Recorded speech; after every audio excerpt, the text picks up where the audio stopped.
नमस्कार friends, welcome to study with Neelam. I hope आप सभी लोग बहुत अच्छे होंगे। आज हम 29 दिसंबर 2020 के सभी best top current affairs question with point two point section complete करेंगे, तो वीडियो में लास्ट तक बने रहिएगा। चलिए तो शुरू करते हैं आज का लेक्चर फटाफट। आज का हमारा पहला क्वेश्चन है, हाल ही में निम्न में से किस देश के द्वारा चंद्रमा पर पहला परमाणु रिएक्टर स्थापित करने की योजना बनाई गई है? तो राइट आंसर होगा अमेरिका। अमेरिका वर्ष 2026 तक चंद्रमा पर क्या बनाएगा? एक न्यूक्लियर पावर प्लांट स्थापित करेगा और इसकी योजना अमेरिकी रक्षा विभाग के द्वारा नासा के साथ मिलकर 2021 में इसका डिजाइन प्रस्तुत करने की है। ओके, आपको यहाँ से याद रखना है कि अमेरिका के द्वारा ही चंद्रमा पर पहले व्यक्ति भेजे गए थे। ठीक है, नील आर्मस्ट्रॉन्ग और अमेरिका ही पहला देश है जिसने चंद्रमा पर अपना नेशनल फ्लैग फहराया था, मतलब राष्ट्रीय जो झंडा था, और दूसरा देश बनाया राष्ट्रीय झंडे को चंद्रमा पर फहराने वाला चाइना। ओके, तो अब ये आप याद रखेंगे, क्या पहला परमाणु रिएक्टर स्थापित करने की योजना कौन सा देश बना रहा है? तो ये बना रहा है अमेरिका। तो यहाँ हम मैप में देखेंगे अमेरिका को, ये रहा मैप में अमेरिका। ओके, ये अलास्का स्टेट भी अमेरिका का ही है। टोटल कितने राज्य अमेरिका में? 50 हैं। विश्व में मौलिक अधिकारों का सबसे पहले किस देश में आए थे? तो ये अमेरिका में आए थे। कैपिटल क्या है? वॉशिंगटन डीसी है। और वॉशिंगटन डीसी में आपको हेडक्वार्टर मिलेगा किसका? नासा का हेडक्वार्टर मिलेगा।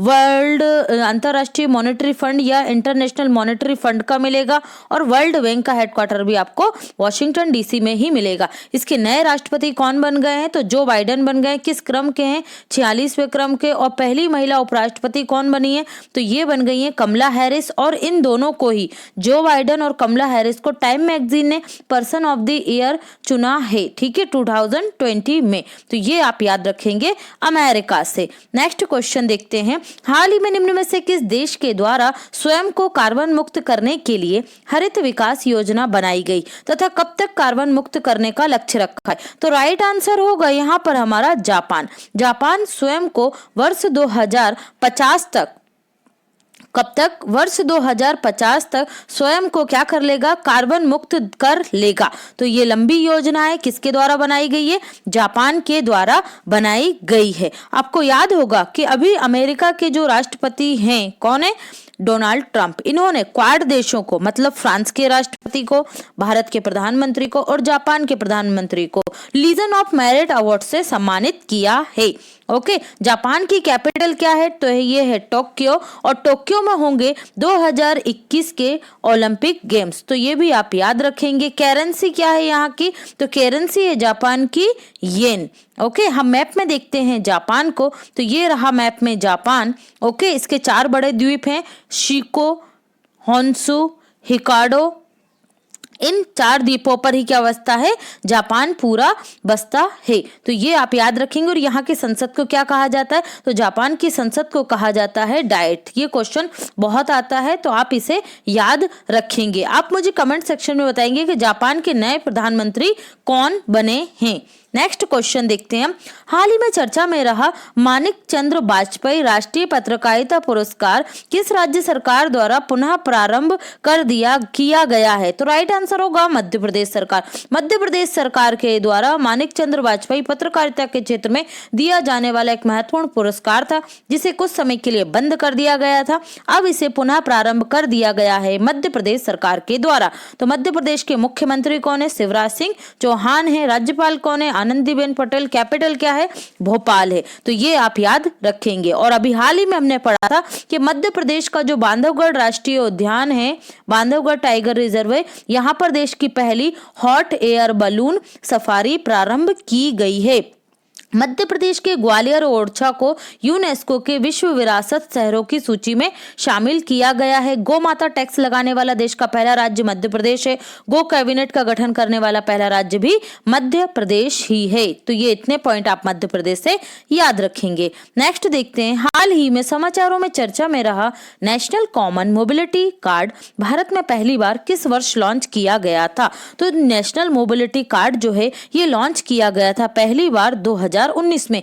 क्या है इस नेशनल मोबिलिटी कार्ड में? इसमें विभिन्न प्रकार की जो भी आपको टिकटिंग वगैरह करवानी होती है, जैसे बस के लिए अलग कार्ड है, रेलवे के लिए अलग कार्ड है, तो ये एक वन नेशन वन कार्ड की तर्ज पर इसे सरकार के द्वारा लॉन्च किया गया था। और इससे क्या होगा, जो देश की पहली ड्राइवरलेस मेट्रो कार प्रधानमंत्री मोदी के द्वारा दिल्ली के मेट्रो में मेजेंटा लाइन में जो लॉन्च की गई है, तो अब उसमें इस कार्ड की परमिशन दे दी गई है। तो इस कार्ड को किसके द्वारा लॉन्च किया गया है? NPCL के द्वारा, national payment corporation of India, NPCI के द्वारा, NPCI national payment corporation of India के द्वारा की गई है। किस मंत्रालय के अंतर्गत आता है? तो शहरी और आवास मंत्रालय के अंतर्गत आता है। कौन है मंत्री? तो हरदीप सिंह पुरी हैं। और हरदीप सिंह पुरी ने अभी कौन सा ऐप और वेब पोर्टल लॉन्च किया था? तो ई संपदा ऐप और वेब पोर्टल लॉन्च किया था। तो ये भी हमने देखा था। तो यहाँ से आप याद रखेंगे नेशनल कॉमन मोबिलिटी कार्ड को, अब जो दिल्ली मेट्रो का उद्घाटन किया गया प्रधानमंत्री के द्वारा, ड्राइवरलेस कार देश की पहली, इसमें इस कार्ड को अब क्या दे दिया गया है? इनेबल कर दिया गया है। अब इस इनेबल करने से इस कार्ड के माध्यम से पेमेंट किया जा सकेगा। ओके, याद रखिएगा कब लॉन्च किया गया था? 2019 में, ना कि 2020 में। क्लियर है? नेक्स्ट हम देखते हैं क्वेश्चन। हाल ही में किस राज्य सरकार के मुख्यमंत्री ने यह घोषणा की है कि सिख गुरुओं के इतिहास को स्कूल सिलेबस में शामिल किया जाएगा? तो राइट आंसर होगा ये की है उत्तर प्रदेश के मुख्यमंत्री योगी आदित्यनाथ ने। योगी आदित्यनाथ के द्वारा यह घोषणा की गई है कि स्कूल सिलेबसों में सभी 10 जो सिख गुरु हैं इनसे संबंधित शिक्षा को शामिल किया जाएगा। और इसके साथ ही प्रतिवर्ष 27 दिसंबर को साहिबजादा दिवस मनाया जाएगा। जो गुरु गोविंद सिंह थे, इनके 4 साहिबजादे थे। कौन कौन? अजीत सिंह थे, अजीत सिंह, जुझार सिंह और जोरावर सिंह, और आपके थे फतेह सिंह। तो इन चारों की जो हत्या कर दी गई थी, ठीक है, उसी के बाद इनका जो दिवस मनाया जाता है साहिबजादा दिवस। तो उत्तर प्रदेश में प्रतिवर्ष 27 दिसंबर को साहिबजादा दिवस भी मनाया जाया करेगा स्कूलों में। तो ये भी आप याद रखेंगे। किस राज्य ने की ये घोषणा? उत्तर प्रदेश। तो उत्तर प्रदेश के मुख्यमंत्री कौन है? योगी आदित्यनाथ है। हम मैप में देखते हैं उत्तर प्रदेश को। तो ये रहा मैप में उत्तर प्रदेश। राजधानी है लखनऊ, जो किस नदी के किनारे है? गोमती नदी के किनारे। ये किसका लोकसभा क्षेत्र है? तो ये है हमारे राज्य रक्षा मंत्री राजनाथ सिंह का लोकसभा क्षेत्र। ओके, राज्यपाल है आनंदीबेन पटेल, जो मध्य प्रदेश की भी राज्यपाल है। मुख्यमंत्री है Yogi Adityanath. Chief justice of Allahabad high court है गोविंद माथुर। जानवरों का पहला DNA बैंक ये बरेली उत्तर प्रदेश में ही स्थापित किया गया। देश का पहला हाथी अस्पताल ये भी बरेली उत्तर प्रदेश में है। गोरखपुर टेराकोटा, इसको GI टैग मिला है 2020 में। और देश की सबसे बड़ी फिल्म सिटी ये बनेगी गौतम बुद्ध नगर, नोएडा, उत्तर प्रदेश में। जेवर जो ग्रीनफील्ड एयरपोर्ट है, ग्रीनफील्ड एयरपोर्ट का मतलब होता है ये सिर्फ एक जो जमीन थी उस पर कोई इंफ्रास्ट्रक्चर नहीं था, एक जमीन के खाली टुकड़े पर ये काम पहली बार शुरू किया गया, कोई भी नई बिल्डिंग या इमारत स्थापित की गई, तो उसे ग्रीनफील्ड बोलते हैं। ओके, तो ग्रीनफील्ड एयरपोर्ट है जेवर। इसका नाम क्या रखा गया है? नया नाम नोएडा इंटरनेशनल एयरपोर्ट रखा गया है। कौन डेवलप कर रहा है इसे? तो ज्यूरिक इंटरनेशनल एयरपोर्ट को इसे डेवलप करने का जो काम है वो दिया गया है। ठीक है, इसका नया लोगो जारी किया गया। इस नए लोगो में उत्तर प्रदेश का जो राजकीय पशु है क्या? सारस, उसको इसका लोगो में शामिल किया गया है। ठीक है, BC सखी योजना प्रारंभ की थी ग्रामीण क्षेत्रों में महिलाओं को बैंकिंग सेक्टर से जोड़ने के लिए। वरासत अभियान प्रारंभ किया गया था, ये 2 महीने तक चलेगा। जो ग्रामीण क्षेत्र है वहां पर जमीन संबंधी जो भी विवाद है उन्हें निपटाने के लिए उत्तर प्रदेश सरकार के द्वारा। देश का सबसे बड़ा मेगा चमड़ा पार्क कानपुर में स्थापित किया जाएगा। लेदर सिटी ऑफ इंडिया के नाम से कानपुर को जाना जाता है। पीलीभीत टाइगर रिजर्व ये उत्तर प्रदेश में, और इसे 2014 से 2020 में क्या करने के लिए? टाइगरों की जो संख्या थी उसे दुगना करने के लिए अंतरराष्ट्रीय पुरस्कार दिया गया है, TX। ठीक है, TX पुरस्कार किसको? पीलीभीत टाइगर रिजर्व को। तो ये भी आप याद रखेंगे। आगरा स्थित सुर सरोवर या केथम झील को रामसर साइट्स में शामिल किया गया है। किसान कल्याण मिशन ये उत्तर प्रदेश सरकार के द्वारा किसानों की आय को दुगना करने के लिए प्रारंभ किया गया। अयोध्या हवाई अड्डे का नाम मर्यादा पुरुषोत्तम श्री राम हवाई अड्डा रखा गया है। मैदानी क्षेत्रों में मछली उत्पादन में प्रथम राज्य उत्तर प्रदेश रहा है। प्रधानमंत्री स्वनिधि योजना के तहत ऋण वितरण में देश में प्रथम राज्य उत्तर प्रदेश रहा है। प्रधानमंत्री स्वनिधि योजना ये हम देख चुके हैं। 2019 के पर्यटन सांख्यिकी के अनुसार सबसे ज्यादा घरेलू पर्यटक उत्तर प्रदेश राज्य में गए हैं। उत्तर प्रदेश की राज्यपाल आनंदीबेन पटेल ने महिलाओं की सुरक्षा के लिए सेफ सिटी प्रोजेक्ट को लॉन्च किया था। हाथ धोना रोके कोरोना वायरस ये अभियान प्रारंभ किया गया था। बलरामपुर से मिशन शक्ति अभियान प्रारंभ किया गया था। छात्रों को व्यावसायिक और तकनीकी शिक्षा प्रदान करने के लिए यू राइज पोर्टल लॉन्च किया गया था। यौन अपराधों के मामलों को कम करने के लिए ऑपरेशन दोराचारी प्रारंभ किया गया था। प्रत्येक पुलिस स्टेशन में बिजली विरोधी, जो बिजली चोरी होती थी उसके लिए बिजली विरोधी पुलिस स्टेशन स्थापित करने वाला पहला राज्य उत्तर प्रदेश बना है। ओके, तो ये इतने पॉइंट आप यूपी से याद रखेंगे। नेक्स्ट है हमारा क्वेश्चन, हाल ही में निम्न में से किस राज्य सरकार के द्वारा प्रधानमंत्री किसान बीमा योजना को बदलने के लिए किसान फसल राहत योजना प्रारंभ की गई है? तो राइट आंसर होगा झारखंड। हमने कल भी पढ़ा था कि झारखंड सरकार के द्वारा किसानों के लिए कौन सी योजना लेकर आए थे ये? तो ये लेकर आए थे कर्ज माफी ऋण योजना। ओके, और जिन किसानों का 50,000 रुपए तक का कर्ज है झारखंड के किसानों का, उस कर्ज को झारखंड की सरकार क्या कर रही है?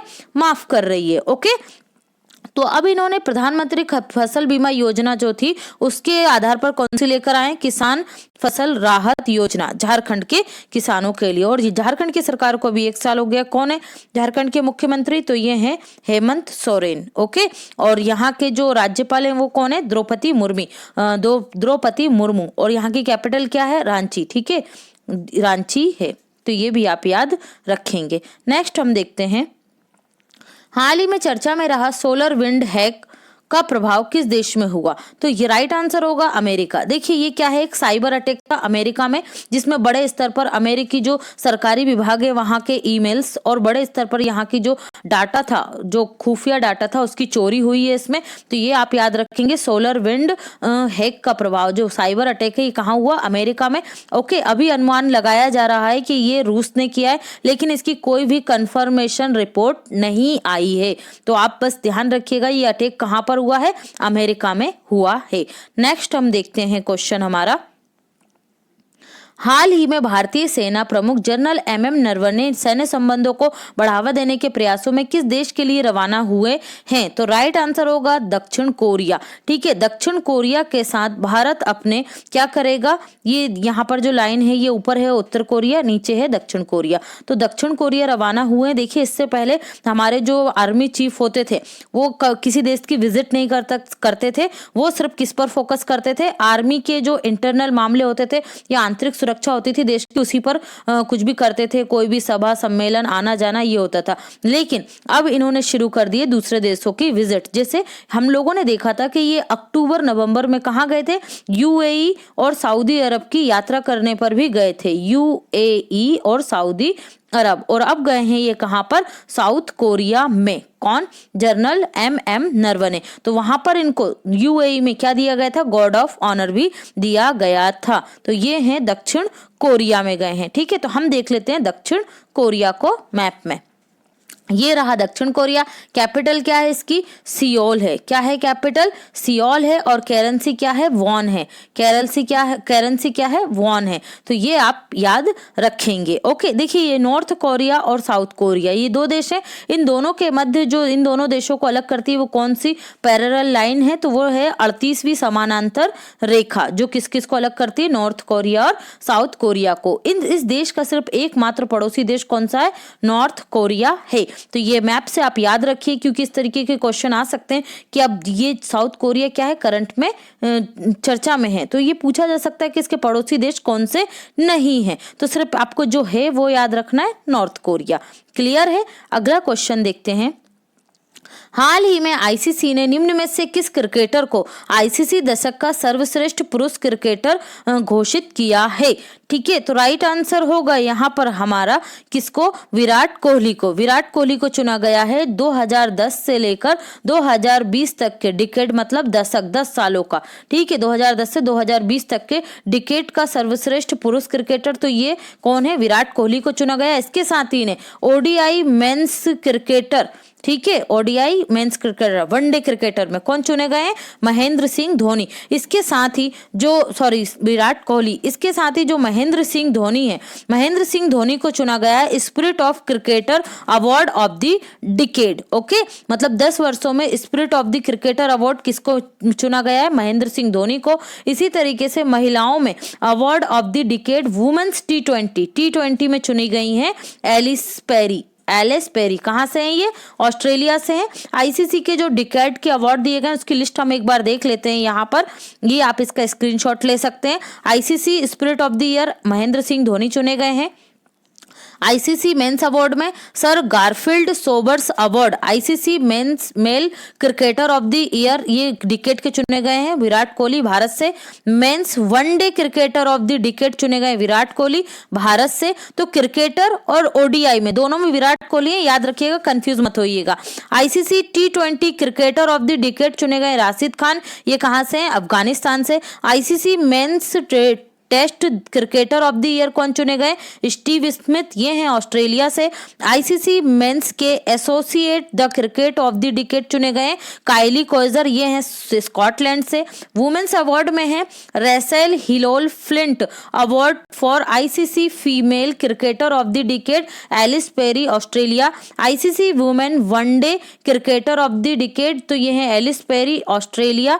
ICC women T20 cricketer of the decade तो ये भी Ellyse Perry Australia. ICC women associate cricket of the decade Kathryn Bryce Scotland. अब एलिस पेरी को 3 अवार्ड दिए गए हैं, तो ये इंपॉर्टेंट है, तीनों को डिफरेंट तरीके से याद रखेंगे, कंफ्यूज मत होइएगा और इसका स्क्रीनशॉट ले लीजिएगा ताकि आपको बार बार रिवाइज करने में आसानी हो। नेक्स्ट देखते हैं, हाल ही में निम्न में से कौन जम्मू कश्मीर की पहली महिला बस ड्राइवर बनी है? अब देखिए भाई, बस ड्राइवर बनना आप लोगों के लिए छोटी बात होगा, लेकिन जम्मू कश्मीर जैसे राज्य में किसी महिला का बस ड्राइवर बनना बड़ी बात है। ओके, तो ये कौन बनी है? पूजा देवी बन गई है मध्य प्रदेश की, जम्मू कश्मीर की पहली महिला bus driver. Okay, other options भी बहुत ज्यादा इंपॉर्टेंट है। एम वीर लक्ष्मी ये तमिलनाडु की पहली एम्बुलेंस ड्राइवर बनी है। ओके, बाला देवी ये यूरोपीय लीग में गोल करने वाली पहली भारतीय महिला फुटबॉलर बनी है। और गीतांजलि राव ये भारतीय अमेरिकी मूल की बालिका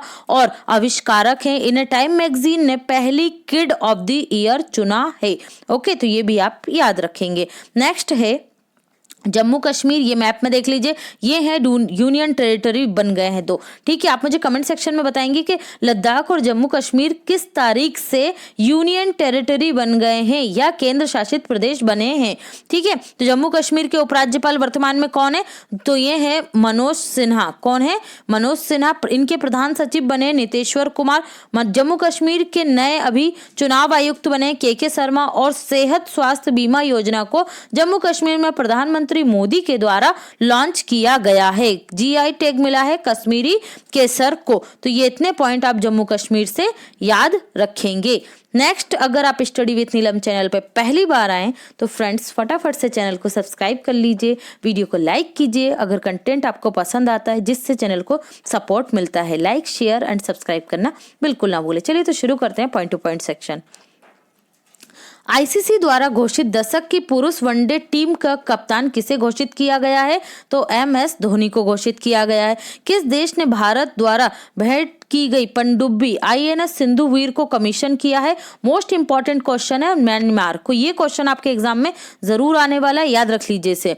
किस देश ने चंद्रमा पर परमाणु रिएक्टर स्थापित करने की योजना बनाई? अमेरिका। किस राज्य ने डिजिटल इंडिया अवार्ड जीता? बिहार। किस राज्य सरकार ने प्रांतीय रक्षक दल का गठन करने का निर्णय लिया है? तो उत्तर प्रदेश करेगा प्रांतीय रक्षक दल का गठन। ठीक है, स्टेट का अपना खुद का एक सिक्योरिटी फोर्स होगी। कहां पर? उत्तर प्रदेश में। ठीक है, सूत्र निवेदनाची सूत्रा एक अनुभव नामक पुस्तक, ये कोंकणी भाषा में है, याद रखिएगा। किस भाषा में? कोंकणी भाषा में। पुस्तक का विमोचन किसने किया? तो श्रीपद यशो नाइक के द्वारा किया गया है। हमारे सेना प्रमुख मुकुंद नरवणे किस देश की 3 दिवसीय यात्रा पर है? तो दक्षिण कोरिया। 2019 में सर्वाधिक घरेलू पर्यटक किस राज्य में है? उत्तर प्रदेश में। जानवरों का पहला डीएनए बैंक कहां पर है? बरेली, उत्तर प्रदेश में। देश का पहला हाथी अस्पताल मथुरा, उत्तर प्रदेश में। हाल ही में मिस ट्रांस क्वीन 2020 इंडिया किसे चुना गया है? तो साइन सोनी को चुना गया है। साइन सोनी ये पहले लड़का थी और इन्होंने अपना जेंडर चेंज करवा लिया और ये अवार्ड जीतने वाली ये पहली ट्रांसजेंडर बन गई हैं। ओके, अर्जेंटीना की मारा गोमेज पहली ट्रांसजेंडर फुटबॉलर हैं। पश्चिम बंगाल की जोइतो मंडल पहली महिला ट्रांसजेंडर जज बनी है। ओके, ये भी आप याद रखिएगा। हाल ही में बिहार राज्य ने डिजिटल इंडिया अवार्ड जीता है। कोविड-19 के दौरान बिहार की जनता को समय से राहत पहुंचाने के लिए यह अवार्ड राष्ट्रपति द्वारा दिया जाएगा बिहार को। बिहार की पहली महिला डिप्टी सीएम रेणु देवी हैं, बीजेपी पार्टी से हैं, ये याद रखिएगा। बिहार दिवस 22 मार्च को मनाया जाता है और 22 मार्च को ही वर्ल्ड वाटर डे भी मनाया जाता है। पूर्वोत्तर भारत का पहला ग्लास ब्रिज बिहार के नालंदा जिले के राजगीर में बना है। बहुप्रशिक्षित तानसेन संगीत समारोह कहाँ शुरू हुआ?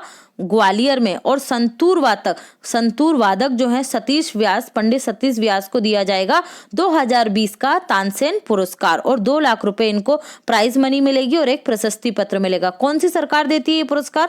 तो ये मध्य प्रदेश सरकार द्वारा दिया जाता है। भारत ने कितने राज्यों में कोरोना वायरस के टीके के लिए ड्राई रन शुरू कर दिया है? तो 4 राज्यों में शुरू हुआ है।